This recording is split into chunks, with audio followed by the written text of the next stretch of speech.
আমি ডাক্তার মোহাম্মদ শফিউল্লাহ প্রধান, বাত ব্যথা, প্যারালাইসিস ও rehab physio specialist, consultant, DPRC hospital and diagnostic lab limited, 12/1, Shyamoli ring road.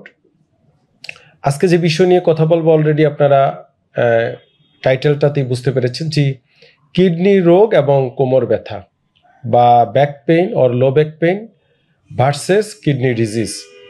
তো এটা নিয়ে আমাদের রুগীরা প্রায় কনফিউশন হয়ে যায়। রুগীরা বিভিন্ন ডাক্তারের কাছে ঘুরে, একবার কিডনির ডাক্তারের কাছে, একবার মেডিসিনের ডাক্তারের কাছে, একবার ইউরোলজিস্টের কাছে, একবার অর্থোপেডিক্স ডাক্তারের কাছে, একবার নিউরোলজিস্টের কাছে, একবার ফিজিওথেরাপিস্টের কাছে, বা একবার রিহ্যাব ফিজিও বিশেষজ্ঞের কাছে, মানে ডাক্তারদের পিছনে দৌড়াতেই থাকে। আবার রুগীরা অনেক সময় নিজেই কিডনির বিভিন্ন রিমিডি করার চেষ্টা করে, নিজে নিজে ওষুধ খায়, নিজে নিজে কিডনির বিভিন্ন টিপস নিয়ে চেষ্টা করে।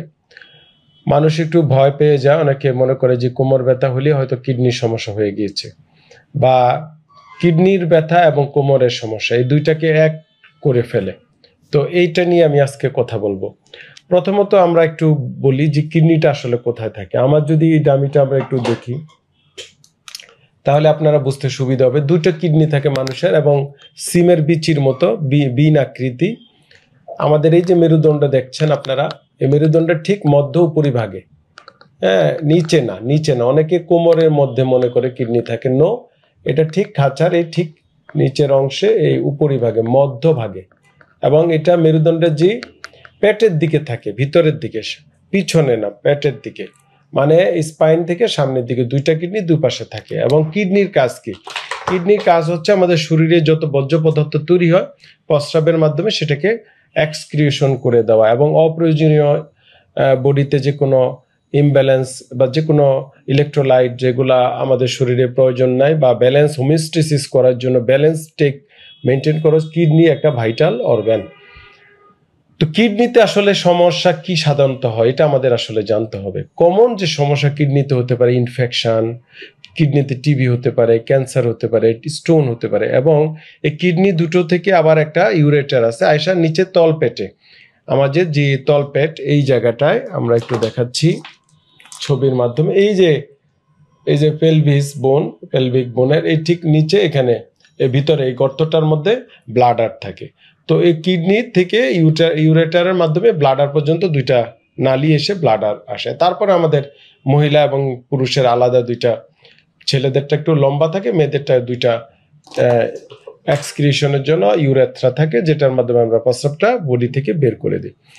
তো এখন এই যে কমন সমস্যাগুলো আমরা বললাম, যে এগুলা প্রায় আমাদের কিডনিতে, অনেক সময় অ্যাসাল্ট হলে, আঘাত পেলে, বিভিন্ন কারণে হতে পারে।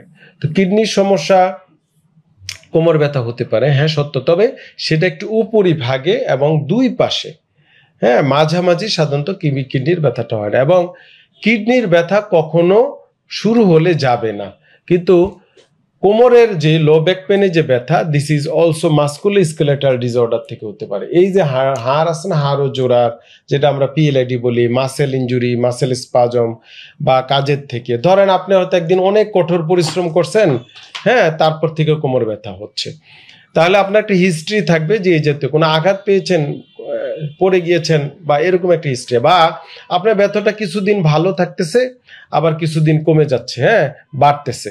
So this is musculoskeletal disorder. এটা কিডনির ব্যথার সাথে সম্পর্ক না। কিডনির ব্যথাটা একবার শুরু হলে এটা যেতে চাইবে না, হ্যাঁ, এটা সাধারণত অলওয়েজ একটা পারসিস্টেন্ট পেইন থাকবে। রোগীর জ্বর ভাব থাকতে পারে, ক্লান্ত হয়ে আসবে, এনিমিক হয়ে যেতে পারে। এবং কিডনির ব্যথাটা তল পেটের দিকে, নিচের দিকে, সাধারণত অনেক সময় লোয়ার অ্যাবডোমেন, হ্যাঁ, প্রস্রাবের রাস্তার দিকে, ওদিকে রেফার্ড হতে পারে প্রায়, যেহেতু ভিসেরাল পেন। এবং রোগী খুব দুর্বল ফিল করবে নিজেকে, তার কাছে ক্লান্ত লাগবে। অনেক সময় প্রস্রাব দিয়ে আপনার ব্লাড যেতে পারে, প্রস্রাবের কালারটা চেঞ্জ হতে পারে, এবং প্রস্রাব করতে গেলে আপনার সমস্যা দেবে, ইউরিনে সমস্যা দেখা দিবে, অনেক আটকে একটা প্রস্রাব আসা, অল্প অল্প আসা, ফোটায় ফোটায় আসা, দীর্ঘ সময় প্রস্রাবে বসে থাকা, ব্লাড যাওয়া, প্রস্রাবের কালারটা চেঞ্জ হয়ে আসা, হ্যাঁ, এবং অনেক সময় চোখের নিচে পানি আসা, হাত পা ফুলে যাওয়া, হ্যাঁ, এই জাতীয় সমস্যা, শ্বাসকষ্ট হওয়া, এই জাতীয় সমস্যা দেখা দিবে কিডনির সমস্যায়। কিন্তু কোমরের যে মাস্কুলোস্কেলেটাল ডিসঅর্ডারে এই সমস্যাগুলো দেখা দিবে না, বা ব্যথা অনেক দিন নাও থাকতে পারে কোমরের সমস্যার কারণে, মাস্কুলোস্কেলেটাল ডিসঅর্ডার হলে, যেটা কিডনির সমস্যা হবে না, ব্যথা নাই কিছু না, আবার কিছুদিন পরে ব্যথা দেখা দিতে পারে। আর অনেক সময় মাস্কুলোস্কেলেটাল বা কোমরের অন্য সমস্যার কারণে ব্যথা পায়ের দিকে চলে যায়। যদি কোমর থেকে একেবারে পায়ের দিকে রেফার হয়, বুঝতে হবে এটা কিডনির সমস্যা না। কিডনির সমস্যাটা ওই যে বলেছিলাম যে পেটের দিকে আসতে পারে বা পিছনে একেবারে মাঝামাঝি পিছনে দুই সাইডে হতে পারে। আর একটা হচ্ছে আপনি মুভ করে দেখবেন, মুভমেন্ট যদি দেখেন মুভমেন্ট সামনে ঝুঁকতে পিছনে ঝুঁকতে কোমরে ব্যথা হয়, ব্যথাটা বেড়ে যায়, হাঁটা চলাফেরা করলে ব্যথা বেড়ে যায়, this is musculoskeletal disorder, nervous system disorder, এটা কিন্তু কিডনির সমস্যা না। তাহলে আমি মোটামুটি আপনাদেরকে একটা বেসিক আইডিয়া দিতে পেরেছি আশা করি, যে কিডনির সমস্যা এবং কোমরের অন্য সমস্যা এক না, দুইটা আলাদা জিনিস। তারপরও আমরা কি করতে পারি, কিডনির সমস্যার ক্ষেত্রে আলট্রাসাউন্ড করলে আমরা কিডনির সাইজ শেপ এনি খারাপ কিছু আছে কিনা আমরা দেখতে পারি। তারপরে একটা কেইউভি একটা এক্সরেতে আমরা দেখতে পারি। তারপরে প্রস্রাব টেস্ট করে আমরা দেখতে পারি। কিডনি প্রোফাইল ব্লাড টেস্টের মাধ্যমে, সিভিসির মাধ্যমে আমরা দেখতে পারি হ্যাঁ কিডনির কোনো সমস্যা। আরও অনেক টেস্ট আছে ব্লাডের মাধ্যমে আমরা কনফার্ম করতে পারি। আর মাস্কুলোস্কেলেটাল ডিসঅর্ডারের ক্ষেত্রে সেক্ষেত্রে আমরা কোমরের একটা এক্সরে, লাম্বোসেক্রাল স্পাইন সেটা দেখতে পারি, বা মুভমেন্ট করে আমরা দেখতে পারি রুগীর হিস্ট্রি, যে উনি কোনো আঘাত পেয়েছিল কিনা, সামনে ঝুঁকতে ফিরতে বা চলাফেরা ব্যথা বাড়তেছে কিনা, ব্যথা পায়ের দিকে যাচ্ছে কিনা, একটা এমআরআই বা সিটি স্ক্যানের মাধ্যমে আরও আমরা কনফার্ম করতে পারি মাস্কুলোস্কেলেটাল ডিসঅর্ডার। সো দুইটা আলাদা প্রবলেম। সবাই ভালো থাকবেন, আশা করি কিছুটা হলে আপনাদের বুঝতে সুবিধা হবে। আমাদের জন্য দোয়া করবেন।